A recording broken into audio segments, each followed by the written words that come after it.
Autèntic bany de multituds aquí a la seva vila. Era ja l'últim que et faltava, després d'una setmana en què ha estat guardonat amb el Premi Nacional de l'Esport de Catalunya i ara aquest homenatge de la teva gent.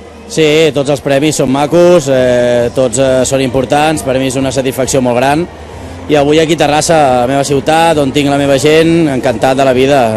Agrair a tota la gent que ha vingut, a l'alcalde.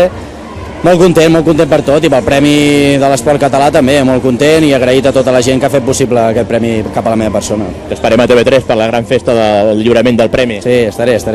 Escolta'm, Xavi, com et trobes de la lesió? Perquè a les darreres hores hem sentit veus que era una lesió de mal curar. Tu com estàs assumint el tractament? Com et trobes? Bé, home, jo he patit bastant, he passat un dolor força important.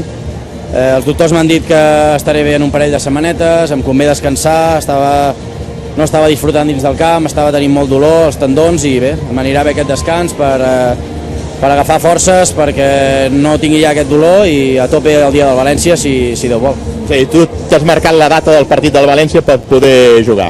En principi sí, això és el que m'han dit els preparadors, els metges, tothom confia, jo també confio, estic fent recuperació amb els fisios, amb els metges, bé, sóc optimista però anem a veure com evoluciono. I és que amb tanta acumulació de partits de competicions, d'empalmar una temporada darrere l'altra, era el moment de fer una aturada, no?